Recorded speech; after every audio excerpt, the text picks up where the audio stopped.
Bonjour. Plusieurs sujets font le menu des journaux parus ce jour.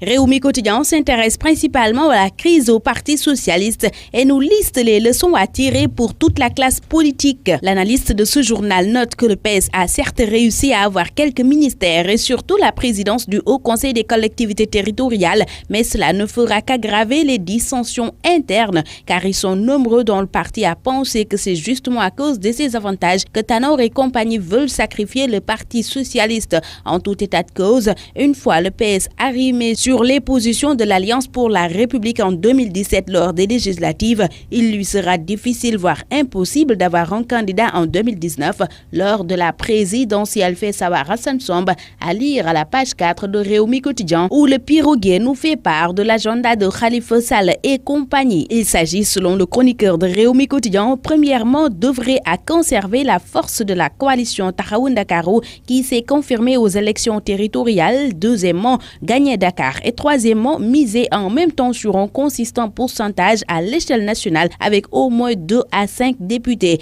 Ainsi, une victoire à Dakar et un bon pourcentage national permettrait à Khalifa Sall de disposer d'un groupe parlementaire à l'Assemblée nationale et de se mettre sur une bonne orbite pour la présidentielle de 2019 selon le piroguier. Mais Khalifa, Barth et Aïssata font face au piège des textes du Parti socialiste, voit l'Observateur qui évoque les risques d'une dissidence aux législatives. Le Populaire s'intéresse à la gestion du pays et de la coalition au pouvoir et nous apprend que des membres de la majorité tirent sur Macky. Frustrés, les républicains Doomi Réumi critiquent Benno Bokk Yaakaar, le président de l'APR, et menace de faire une liste parallèle aux législatives. Note le Pop où le coordonnateur du CIRSEM s'interroge sur la gestion vertueuse du chef de l'État. Malheureusement, le chemin pour y parvenir est encore loin, dit-il dans ce journal. Le journal LAS nous apprend pour sa part que Macky Sall siffle la fin de la récréation relativement aux querelles de leadership à l'APR Thiès. Et dans Libération, c'est Nafingom qui sort de ses gants. Elle a été bloquée à l'aéroport alors qu'elle devait embarquer dans un vol Emirates. Note ce journal qui indique cependant qu'elle n'avait pas un ordre de mission obligatoire pour tout haut fonctionnaire. Enquête qui évoque le grand oral du Premier ministre indique que face aux députés de la 12e législature après-demain jeudi, Mohamed Boun Abdallah Dionne devra apporter des réponses sur l'affaire Petro-Tim, la campagne agricole 2016-2017, les exonérations fiscales et douanières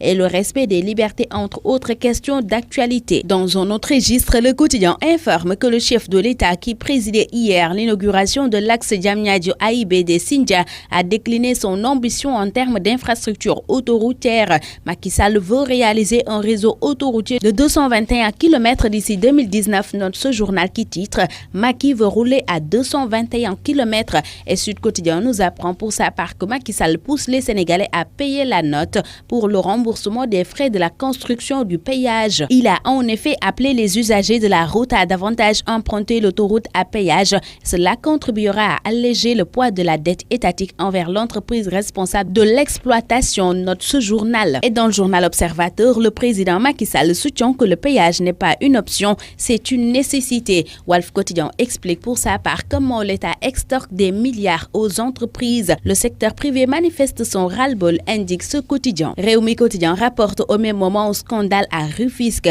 Il s'agit du marché central qui a été vendu à des promoteurs chinois. Plus de détails à la page 5 de ce quotidien. Dans le quotidien du sport, Stade Bafé Gomis parle de la CAN 2017. Le Sénégal ira en demi-finale, promet-il à la une de ce journal. Dans le journal des arènes sénégalaises Sunu Lamb, l'on nous apprend qu'Abbas Ndoye met de l'ordre dans son écurie. On ne tolère plus l'anarchie à face, dit-il à la une de Sunu Lamb. Et dans Réumi Quotidien version sport, l'on nous apprend que le CNG est pour une retraite des lutteurs à 35 ans. S'agissant de la CAN des U20, Réumi renseigne que le Sénégal est avec le Cameroun, le Soudan et l'Afrique du Sud. Bonne lecture à tous.